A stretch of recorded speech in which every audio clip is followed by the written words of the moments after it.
Chères Iacaises, chers Iacais, chers amis, l'ensemble du conseil municipal et moi-même vous souhaitons une très belle année 2022.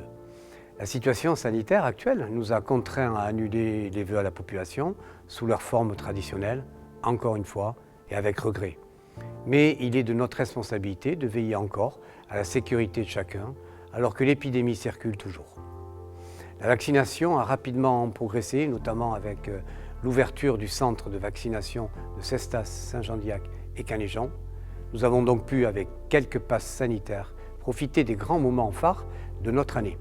Nous avons pu le faire également grâce au travail quotidien de l'ensemble de nos services municipaux qui à la fois permettent de préparer l'avenir de notre ville, mais aussi répondent efficacement aux nombreux besoins des Iacaises et des Iacais. 2021 nous a permis de partager des moments conviviaux, si nécessaires, si indispensables, pour redécouvrir ou renforcer les liens qui nous unissent.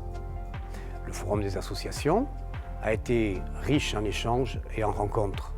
Notre vie associative, si importante pour animer notre vie locale, reste encore en difficulté. Je vous invite donc à vous engager auprès de vos associations, à en devenir des bénévoles actifs et optimistes pour l'avenir. Le sport a pu redémarrer. Les associations ont, là encore, œuvré pour faire perdurer les activités. Nous les en remercions. Le volley est resté à un très haut niveau, lui aussi, pour montrer qu'à Saint-Jean-d'Iac, le sport a bien toute sa place. Nous pouvons être fiers d'avoir, en la personne de Trevor Clevenot, un ancien Iacais formé au club et champion olympique de volley-ball. Et c'est grâce aux actions de tous les acteurs du sport que nous avons pu décrocher le label Terre de Jeux 2024 pour préparer ensemble les prochains Jeux olympiques en France. La culture nous a aussi réunis. Le lancement des itinérantes en juin, au sein de vos quartiers, au plus proche de vous, a été une grande réussite. La bibliothèque et les boîtes à livres, quelle que soit leur aventure, sont aussi devenus des lieux de rencontre, d'échange et de curiosité dans lesquels vous vous rendez chaque semaine. Nous avons accueilli de nombreux artistes iacais dans la maison des expositions. Les familles n'ont pas été en reste cette année. De nouveaux jeux pour les tout-petits ont été installés avec la collaboration des assistantes maternelles au Parc Ribot et d'autres le seront chaque année. Les familles se retrouvent sur les aires de jeu comme elles se retrouvent au nouveau lieu d'accueil enfants-parents, le LAEP. Elles se retrouvent pour Nettoyons la forêt, pour l'opération Un arbre, un enfant, pour le festival en voiture Simone, pour la grande soirée des vacances d'été ou pour le marché de Noël en centre-ville. Et nos seniors se sont retrouvés pour une sortie conviviale très appréciée. Des actions solidaires ont aussi marqué 2021, avec la Marche Rose, la collecte de la Banque alimentaire et les boîtes IAC de Noël qui n'existent pour nous que depuis 2020. 2021 a aussi été une année de renforcement des liens avec l'extérieur. Grâce à une collaboration sereine et apaisée avec Bordeaux Métropole, le syndicat des eaux a pu lancer de grands travaux d'amélioration de l'assainissement. Les travaux sur la RD 106 sont les plus visibles, mais des travaux sur les postes de relevage vont aussi commencer début 2022. Des travaux également sur l'eau potable avec la création d'un 3e forage. Ces collaborations sereines ont aussi permis de rouvrir la rue Dauphine, rénovée, à la circulation. Nos échanges avec la communauté de communes ont permis l'ouverture d'un centre de vaccination, mais aussi la création d'un trajet en transport collectif avec les centres commerciaux iacais dès janvier pour que chacun puisse vivre dignement et de manière autonome. Nos négociations et nos collaborations ont permis de créer une voie douce entre le casino et la zone d'activité des Palanques.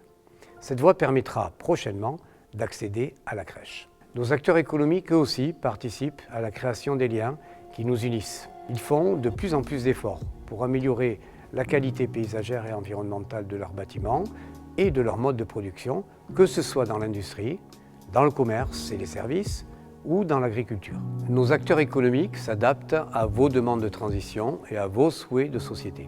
Le nouvel emplacement du marché, derrière l'église, attire d'ailleurs de nouveaux clients. Je le vois tous les samedis matins. Enfin, nous vous avons associé largement à nos projets. Toutes les instances et toutes les occasions ont été utilisées pour recueillir vos avis et enrichir vos réflexions et les projets que nous mettons en œuvre pour vous. La participation à la réalisation de la Marianne Iaccaise a eu un très vif succès. Le Conseil communal des sages nous aide à poser des diagnostics. Les conseils de quartier vivent, agissent et nous ont d'ailleurs proposé de jolies décorations de Noël. Les conseils d'école sont un lieu d'échange avec la communauté éducative et les parents d'élèves. Les micro-trottoirs, la balade urbaine et les réunions publiques autour de la zone d'aménagement concerté du centre-ville sont autant d'occasions pour nous de recueillir votre parole et d'améliorer les projets. Je tiens aussi à saluer l'ensemble des conseillers municipaux de tous bords, car nous vivons à présent des conseils municipaux de plus en plus apaisés, centrés sur le dialogue, l'écoute et les échanges pour construire ensemble, avec tous, le Saint-Jean-d'Illac de demain. En 2022, nous continuerons à vous associer pour que l'harmonie habite Saint-Jean-d'Illac. Nous poursuivrons avec vous l'amélioration de votre quotidien. Nous construirons avec vous le centre-ville de Saint-Jean-d'Illac avec des ateliers thématiques qui commencent dès le 12 janvier. Nous préparons activement les grands travaux qui nous occuperont cette année. Reconstruction du restaurant scolaire de l'école Paul Cézanne, déménagement de la police municipale, déménagement du centre associatif et programmation d'un nouveau centre associatif, transformation de la maison en pierre à proximité du Bigou et en face des commerces pour accueillir la bibliothèque dans de meilleures conditions et, bien sûr, l'arrivée de l'espace Quérando qui, après tant de débats, tant de retard de chantier, sera votre espace dès le printemps. Pour tout cela, nous continuerons à vous écouter, parce que l'harmonie ne peut résulter que d'un heureux rapport entre toutes les parties pour vivre en commun dans notre ville. C'est en vous écoutant que nous trouverons ensemble des solutions pour l'intérêt de toutes les Illacaises et de tous les Illacais. Au nom du conseil municipal et au nom de l'ensemble des agents de la ville, je vous souhaite une heureuse année 2022, une année audacieuse, une année bienveillante.